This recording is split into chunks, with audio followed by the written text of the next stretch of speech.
Para sa ating unang balita, Senator Bongo, katuwang ang iba't ibang ahensya ng pamahalaan, tinutulungan ang mga biktima ng sunog sa Agusan del Norte. Patuloy ang pagtulong ni Senator Bongo sa mga Pilipino apektado ng sunog.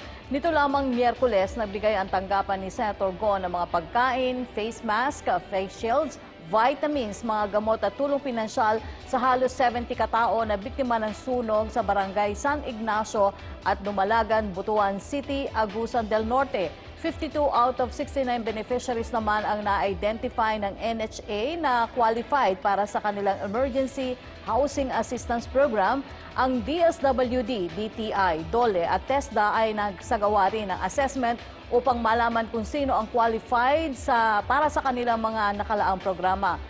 Samantala, 47 fire victims naman sa Barangay Ilang, Davao City ang binigyan ng face mask, face shields, mga pagkain, gamot ng tanggapan ni Senator Bongo. Nagbigay din ang DTI ng 23 sari-sari store negosyo kit sa mga piling biktima ng sunog sa ilalim ng kanilang programang pangkabuhayan sa pagbangon at ginhawa. Matatandaang nauna nang nagbigay ng tulong ang iba pang ahensya ng pamahalaan gaya ng DSWD, DOLE, DOH, PCSO at PAGCOR.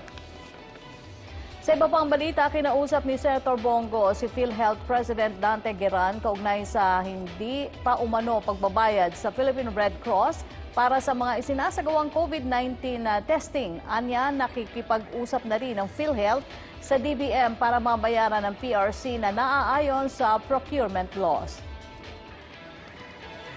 Bilang mambabatas at chair ng Senate Committee on Health, hinahanapan po natin ang paraan na matulungan ang gobyerno upang hindi maapektuhan ang testing capacity natin at mabayaran ang dapat na mabayaran alinsunod po kung ano ang naayon sa batas.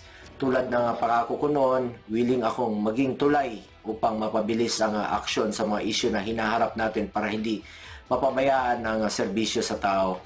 Hindi natin gusto na madagdagan pa ang pinapasan ng mga kababayan nating kailangang gumastos pa para sa COVID-19 testing katulad ng mga OFWs, returning individuals, medical frontliners at iba pa. Buhay at kabuhayan ng mga kababayan natin ang nakasalalay dito.